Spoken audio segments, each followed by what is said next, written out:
Ian, as always, thanks for joining RaithTV.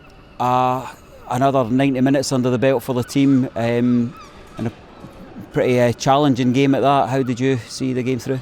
Yes, a very difficult game, against really high calibre opposition who had wonderful forward movement at times, fairly more direct than we anticipated, but I think that was the way that we'd set up as well. But they've got great pace up front, they've got really good movement with full backs and wide players coming in inside, and they're very comfortable on the ball. I felt what killed us mostly was the goals, at the timing of the goals, to lose a penalty so early on, which I think was the correct decision.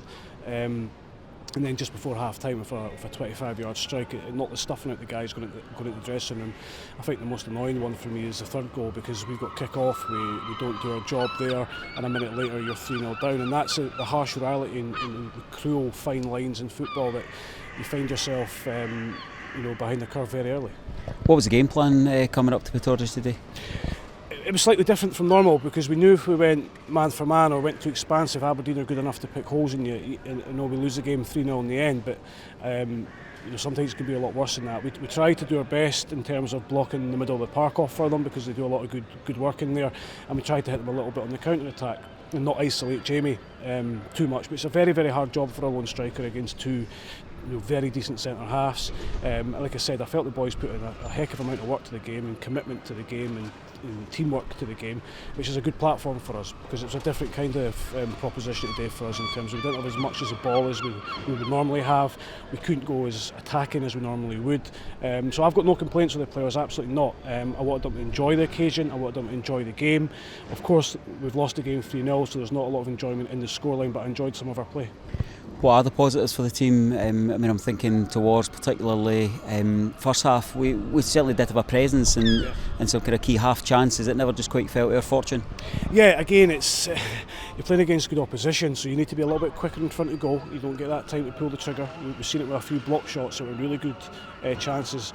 Also, without disrespect to the teams that we played, they are a higher class of opponent, and they make life very difficult. They know the game without the ball and with the ball, and they're very quick at recovering back into their position. They're very comfortable, like I alluded to at the start. So we take the positives that we were brave enough to go and play the short game at times.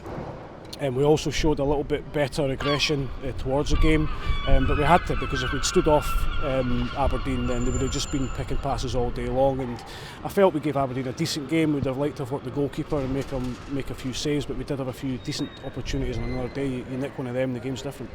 What was the message at half time? Because you're kind of caught in this quandary of stick or twist, and then no matter what you say, it's kind of undone a wee bit with the goal so shortly after the whistle. Yes, it's completely undone, because the third goal is so vital in the game, and if we'd get it at any point, be it the 46th minute like Aberdeen did or the 89th minute, it's a different game, because you just never know. It really knocked the sails out of us as a team, but on the positive side, the boys reacted. They stuck at their job, and that's a huge compliment to them, because it would have been so easy to just go, well, that's us done, let's save our legs, but they didn't. They wanted to put on a good show, they wanted to show the fans that they were committed to what we're doing, and they wanted to try and get themselves back in the game. So I've asked the players to keep their heads high, be confident going into next week, recover now really, really well, have a really great week's training and get ourselves ready for what is the primary objective, and that is the league. What about the physicality of the boys? Looked like a few knocks there under Jamie Gullen coming off, looked like he was carrying a heavy leg, and of course it was a late, very firm challenge, will we say, on Dylan Easton. Yeah, boys are fine. I just took Hammer off because of it. He'd done so much work for us up there. We had one eye on next week. The same with Aidan, the same with Dario, the same with Dylan not starting the game. It was, he's played a lot of football. We've asked these boys to play a lot of pre-season minutes due to circumstances, and that's the way it is. You work with what you've got and you do your best. And as I say, no complaints from them. They seem to be okay at the moment in terms of fitness and knocks. So we'll get a better idea tomorrow morning. But at the moment, we're fairly happy with the medical side. I'm guessing that some, or maybe a lot of Raith Rovers fans will be kind of spooling through the interview, waiting for me to say where are we at with people coming in, when are you going to have a wider selection of players in front of you. We were hoping to have some news before today, but that's not quite come off. What's the update for yourself? Yeah, look, as I said, and I know it's boring for people to hear the same record getting played again, it has been a very challenging window purely from external factors. We are constantly looking for players, constantly on the phone. I wish somebody could take my phone for the day and see how many calls you're getting, but we have to pick the right ones. There's so many factors involved. Like I said last week, we were fairly close to something, then a COVID outbreak scuppers that one. We have to wait on teams. English teams are still abroad at the moment. Some of them are back in the country today, which helps us.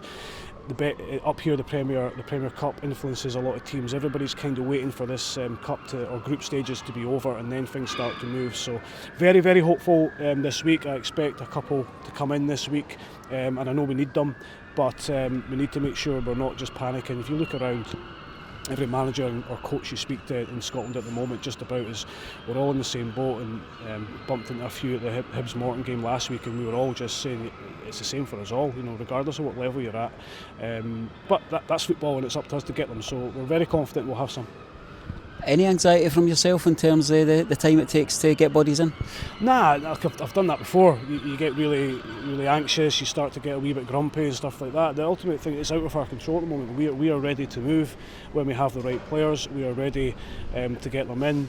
As I said, external factors have completely closed it off for us in the last 7 to 10 days, out of our control. So there's nothing we can do about that. We just need to keep plugging away and keep making the calls and keep getting on to agents and players, and get the guys that are very hungry to come here. But as I say, very hopeful that the next 48, 72 hours are going to be fruitful for us. We weren't able to get our diaries together for a pre-season last week there. Our time's not quite working, so hopefully we'll catch up this week. With some new signings as well.